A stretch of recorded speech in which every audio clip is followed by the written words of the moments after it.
Hello students. तो आज से हमारा जो कार्बनिक रसायन है मतलब ऑर्गेनिक केमिस्ट्री जो है वो आज से हम स्टार्ट करने वाले हैं। ऑर्गेनिक केमिस्ट्री में सबसे पहले जो हमारा टॉपिक है वो है अणुसूत्र। अणुसूत्र ज्ञात करना और मूलानुपाती सूत्र ज्ञात करना। तो पहले मैं आपको बता दूं कि अणुसूत्र या मॉलिक्यूलर फॉर्मूला जो है वो क्या होता है। ठीक, किसी यौगिक के एक अणु में उपस्थित परमाणुओं की जो वास्तविक संख्या होती है, किसी यौगिक के एक अणु में उपस्थित परमाणुओं की जो वास्तविक संख्या होती है, ठीक, उसे ही हम किस नाम से जानते हैं? अणुसूत्र के माध्यम से जानते हैं। मतलब अणुसूत्र जो है एक ऐसा सूत्र है जिसके माध्यम से हम यौगिक को पहचान जाते हैं, जिसके माध्यम से हम यौगिक को पहचान जाते हैं। तो किसी यौगिक के एक अणु में उपस्थित परमाणुओं की वास्तविक संख्या जिसे देखकर हम सूत्र को पहचान जाते हैं, यौगिक को पहचान जाते हैं, वही हमारे लिए क्या कहलाता है? अणुसूत्र कहलाता है। जैसे ग्लूकोज का सूत्र है C6H12O6, जल का सूत्र है H2O, मीथेन का सूत्र है CH4, कार्बन डाइऑक्साइड का CO2, बेंजीन का C6H6।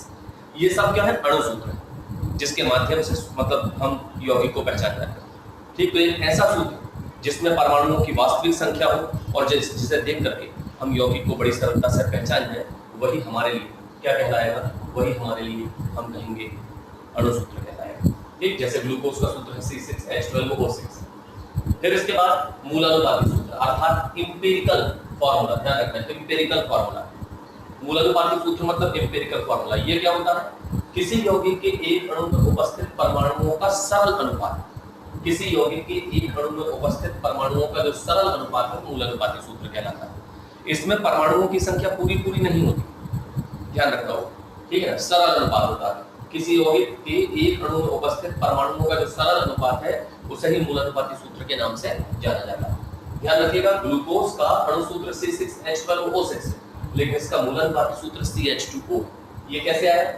हमें क्या करना है कि सबसे छोटी संख्या देखनी है, कौन? 6। उससे सभी में भाग दे देना है। 6 एकम 6 तो 1 कार्बन, 6 दूनी 12 तो 2 हाइड्रोजन, 6 एकम 6 तो 1 ऑक्सीजन। इस तरह से ये सूत्र जो है ये निकल करके आ जाता है ना।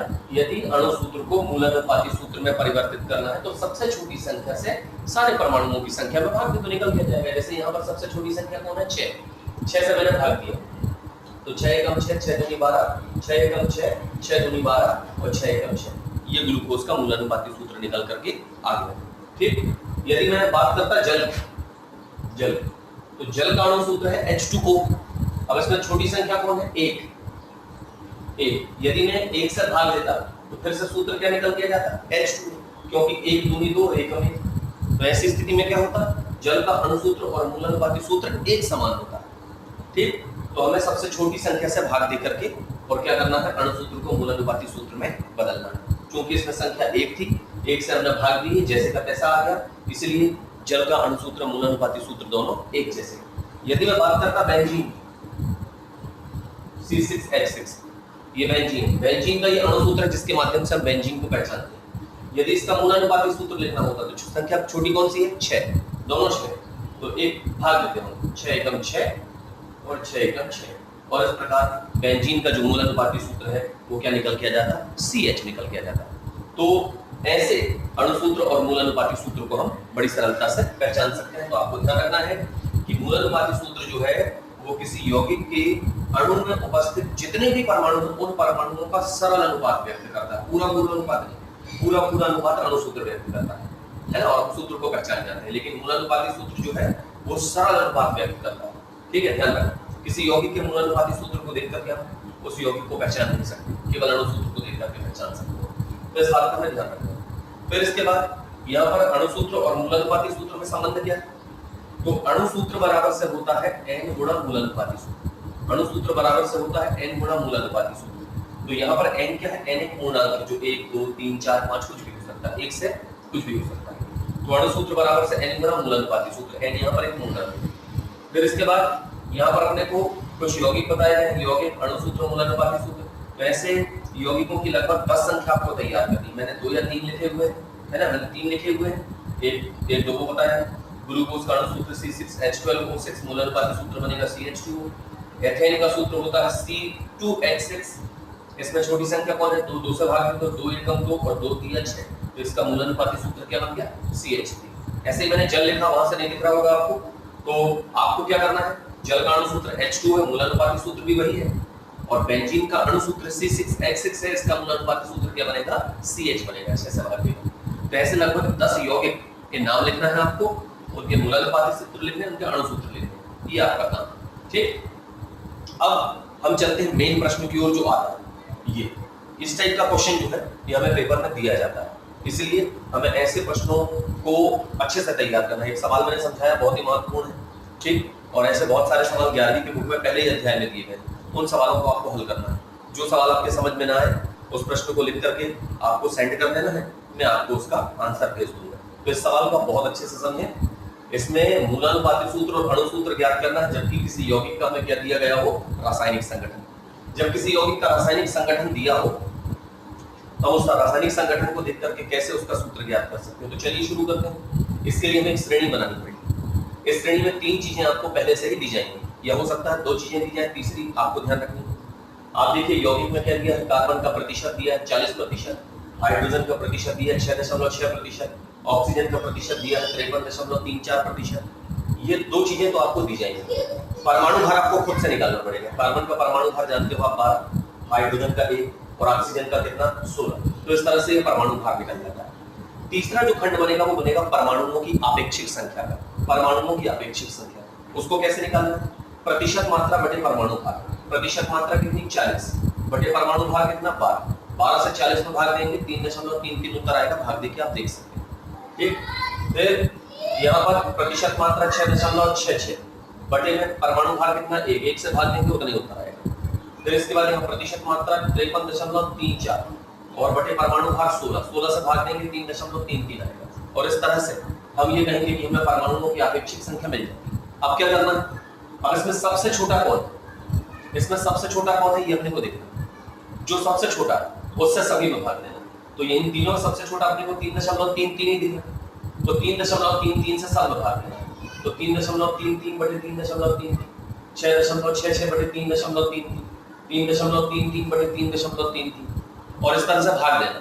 भाग देने पर इससे भाग जाएगा 1 बार, इससे भाग जाएगा 2 बार, इससे भाग जाएगा 1 बार, लगभग में भाग देना। अभी करेक्टली भाग गया, करेक्टली भाग ना भी जाए तो निकटतम वैल्यू में भाग देना अपने को, निकटतम वैल्यू कि निम्नतम कितने बार भाग जा सकता है, और उसके बाद परमाणुओं की वास्तविक संख्या यहाँ निकाल लेनी। लगभग कितने बार भाग जाएगा, लगभग 1 बार या लगभग 2 बार या लगभग 3 बार, कितने बार भाग जाएगा, तो ये भाग जाएगा।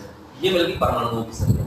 हमें पता चल गया कि मूलानुपाती सूत्र पर कार्बन कितने होंगे, 1, हाइड्रोजन कितने होंगे, 2, ऑक्सीजन कितनी होगी, 1। और इस प्रकार से हमने यौगिक का मूलानुपाती सूत्र तैयार कर लिया। कार्बन 1 तो 1 कार्बन, हाइड्रोजन 2 तो 2 हाइड्रोजन, ऑक्सीजन 1 तो 1 ऑक्सीजन। और इस तरह से हमें यौगिक का मूलानुपाती सूत्र बड़ी सरलता से मिल जाएगा। क्या करना पड़ेगा, पहले तत्व लिखना है, फिर प्रतिशत मात्रा लिखनी है, फिर परमाणु भार लिखना है, फिर प्रतिशत मात्रा बटे परमाणु भार, प्रतिशत मात्रा बटे परमाणु भार, भाग देके दशमलव में 2 या 3 स्थान तक अपने को मान निकालना है। फिर जो सबसे छोटा मिले उस सबसे छोटे से सभी में भाग देना है। तो ये हमने छोटे वाले से सब में भाग दिया, और पूर्णांक में मान निकालना, दशमलव में, लगभग में, पूर्णांक में मान निकालना। तो 1, 2, 1 इस तरह से हमने भाग दे करके ये वैल्यू निकाली। अब क्या करना, यहाँ पर मूलानुपाती सूत्र कार्बन कितने हैं, 1, हाइड्रोजन कितने हैं, 2, ऑक्सीजन कितनी है, 1 लिख दिया। अब सामने वाला यदि आपको मूलानुपाती सूत्र के बाद अणुसूत्र भी ज्ञात करने के लिए कहता है तो इसी सवाल के माध्यम से आप अणुसूत्र भी ज्ञात कर सकते हैं। उसके लिए क्या करना पड़ेगा, यौगिक का मूलानुपाती सूत्र यदि हमें मिल गया तो अणुसूत्र निकालना हमारे लिए बहुत आसान है। कैसे, सबसे पहले जो मूलानुपाती सूत्र हमने ज्ञात किया उस मूलानुपाती सूत्र का सूत्र भार निकालेंगे। कार्बन कितने हैं, 1 तो उसका भार 12, हाइड्रोजन कितने हैं, 2 तो उसका भार 2, ऑक्सीजन कितने हैं, 1 तो उसका भार 16, टोटल कितना आ गया, 30। तो ये इस मूलानुपाती सूत्र का मूलानुपाती सूत्र भार निकल गया। फिर हमें या तो प्रश्न में अणु भार दिया होगा या तो वाष्प घनत्व दिया होगा। तो हम देखते हैं हमें वाष्प घनत्व दिया है 30।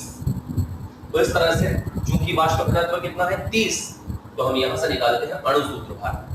अणुसूत्र भार डायरेक्ट भी दिया हो सकता है और नहीं दिया हो तो वाष्प घनत्व जरूर दिया होगा। तो इस तरह से अणुसूत्र भार निकाल लेते हैं। अणुसूत्र भार बराबर से होता है वाष्प घनत्व गुणा 2। तो वाष्प घनत्व कितना है 30 और गुणा कितना 2, 30 दूनी कितना हो गया 7। ये निकल के आ जाता है अणुसूत्र भार। और इस तरह से यहाँ पर n बराबर से हमने ये सब क्यों किया, पहले मूलानुपाती सूत्र भार निकाला फिर अणुसूत्र भार निकाला। ऐसा क्यों किया हमने, क्योंकि हमें n चाहिए। क्योंकि ये संबंध देख लो आप, n गुणा मूलानुपाती सूत्र बराबर से अणुसूत्र, n का मान निकाला। तो n ज्ञात करने के लिए सूत्र क्या है?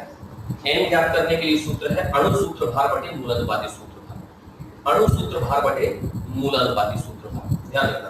तो अणु सूत्र भार कितना है? 60। मूलानुपाती सूत्र भार कितना है? 30। और 30 से हमने 60 का भाग दिया तो कितने बार गया? 2 बार गया। और इस तरह से अणु सूत्र बराबर से n गुणा मूलानुपाती सूत्र।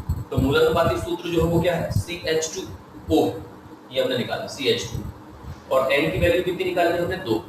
तो 2 का गुणा कार्बन है तो 2 कार्बन, 2 का हाइड्रोजन है तो 2 दूनी 4, और 2 का ऑक्सीजन है तो 2 ऑक्सीजन। और इस तरह से इस यौगिक का ये निकल के जाता है अणु सूत्र C2H4O2, और यहाँ पर निकल के जाता है CH2O, क्या निकल के जाता है? मूलानुपाती सूत्र। तो इस तरीके से इस प्रश्न को हल करना पड़ेगा। इस प्रश्न को ध्यान से कई बार समझना है और हल करके देखना है, और कोशिश करना है कि ये सवाल 1 से 2 मिनट के भीतर हमारा जो है ये सॉल्व हो जाए, क्योंकि ये आ गया तो ये 5 मिनट से ज्यादा ले सकता है आपका समय, और आप जानते हैं आपको एक प्रश्न में 40 सेकंड मिलेगा, ठीक। तो इसलिए जरूरी है कि आपको उतनी जल्दी इस प्रश्न को सॉल्व करना है। 1 मिनट से भी कम समय में सवाल को सॉल्व करने के लिए बहुत शानदार गुणा भाग आपका होना चाहिए, तो जल्दी जल्दी निकल के जाएगा। और सवाल इसके मैं आपको अलग से सेंड कर दूंगा सॉल्व करके, उसमें जो समझ में ना आए तो बता दीजिए।